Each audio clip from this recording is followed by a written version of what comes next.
आज हम लोग अंतःप्रद्रव्य जालिका के बारे में पढ़ेंगे। किसके बारे में पढ़ेंगे? अंतःप्रद्रव्य जालिका के बारे में। अंतःप्रद्रव्य जालिका को अंग्रेजी में क्या कहा जाता है? Endoplasmic reticulum. इंडोप्लाज्मिक रेटिकुलम, इसे शॉर्ट फॉर्म में ER भी कहते हैं। क्या कहते हैं? ER। तो अंतःप्रद्रव्य जालिका है क्या और ये कहाँ पाया जाता है? तो सबसे पहले है कि यह पाया जाता है जंतु कोशिका और पादप कोशिका के कोशिका द्रव्य में, यानी दोनों प्रकार की कोशिकाओं में पाया जाता है, चाहे वह जंतु कोशिका हो या पादप कोशिका हो, प्लांट सेल हो या एनिमल सेल हो, यानी दोनों सेल के कोशिका द्रव्य साइटोप्लाज्म में यह पाया जाता है। ये होता कैसा है? तो ये अत्यंत सूक्ष्म होता है। सूक्ष्म का मतलब समझते हो ना, अत्यंत छोटा, जिसे नग्न आँखों से नहीं देख सकते हैं। इसे देखने के लिए माइक्रोस्कोप की ज़रूरत होती है। तो ये अत्यंत सूक्ष्म होता है, शाखित होता है, यानी इसमें अनेक शाखाएं निकली होती है और नलिकाकार रचना होती है और ये अनियमित नलिकाकार होती है और ये बहुत ही माइन्यूट यानी अत्यंत सूक्ष्म अर्थात माइक्रोस्कोपिक होता है। इसे सूक्ष्मदर्शी की सहायता से ही इसे देख सकते हैं। तो अंतःप्रद्रव्य जालिका अत्यंत सूक्ष्म, शाखित, अनियमित नलिकाओं का एक जाल जैसी रचना होती है, इसीलिए इसे अंतःप्रद्रव्य जालिका कहते हैं और यह कोशिका द्रव्य में पाई जाती है। लेकिन इसका विस्तार जो है कभी कभी न्यूक्लियर इन्वेलप यानी इसको केंद्रक झिल्ली से लेकर के बाहर की ओर प्लाज्मा झिल्ली तक ये फैली रहती है और ये दो प्रकार के होते हैं। इंडोप्लाज्मिक रेटिकुलम दो प्रकार के होते हैं, एक होती है चिकनी और दूसरा खुरदरी।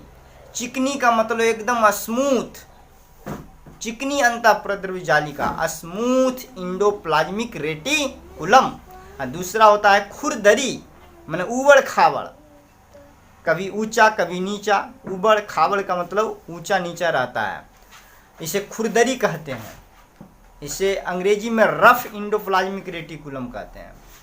तो चिकनी का मतलब एकदम पूरा चिकना होता है, उस पर कोई दानेदार रचना नहीं होती। लेकिन जो खुरदरी होती है रफ इंडोप्लाज्मिक रेटिकुलम, इस पे देखो जगह जगह पे क्या है, छोटी छोटी सूक्ष्म दानेदार रचनाएं पाई जाती है और ये जो दानेदार रचना है यह राइबोसोम है और राइबोसोम की उपस्थिति के कारण इसका सतह जो है उबड़ खाबड़ हो गया है, ऊंचा नीचा हो गया है, इसीलिए इसे खुरदरी अंतःप्रद्रव्य जालिका या रफ इंडोप्लाज्मिक रेटिकुलम कहते हैं। लेकिन चिकनी पे देखो, इस पे कोई दानेदार रचना नहीं है, कोई उबड़ खाबड़ नहीं है, एकदम प्लेन समतल, इसलिए इसे चिकनी अंतःप्रद्रव्य जालिका कहते हैं। अब हम जानेंगे कि अंतःप्रद्रव्य जालिका का क्या कार्य है। तो अंतःप्रद्रव्य जालिका का कार्य है प्रोटीन संश्लेषण करना। प्रोटीन संश्लेषण करना नहीं बल्कि प्रोटीन संश्लेषण में यह सहायता प्रदान करता है, चूंकि राइबोसोम भी इस पर पाया जाता है और राइबोसोम का काम है प्रोटीन संश्लेषण करना। और जो स्मूथ इंडोप्लाज्मिक रेटिकुलम है वह कोलेस्ट्रॉल का निर्माण करती है। इसके अलावे इंडोप्लाज्मिक रेटिकुलम जो है वह कोशिका झिल्ली यानी जो प्लाज्मा झिल्ली होता है उसके निर्माण में भी सहायता प्रदान करती है। इसके अलावे यह कोशिका द्रव्य को यांत्रिक सहायता प्रदान करती है, मैकेनिकल सपोर्ट करती है, या कुछ विषैले पदार्थ को भी बाहर निकालने का कार्य करती है, अर्थात निर्विषीकरण का कार्य करती है। इसके अलावे जो है अंतःप्रद्रव्य जालिका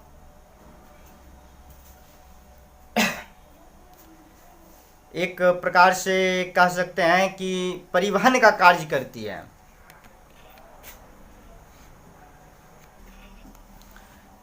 तो अंतःप्रद्रव्य जालिका क्या है? एक परिवहन तंत्र का भी कार्य करती है, मैकेनिकल सपोर्ट यांत्रिक सहायता प्रदान करने का भी कार्य करती है। इसके अलावा प्रोटीन संश्लेषण में भी मदद करती है। इसके अलावा जो है कोशिका झिल्ली के निर्माण में भी मदद करती है। कोशिका विभाजन के समय में सेल प्लेट और कोशिका झिल्ली दोनों के निर्माण में यह कार्य करती है, मदद करती है। Thank you for watching.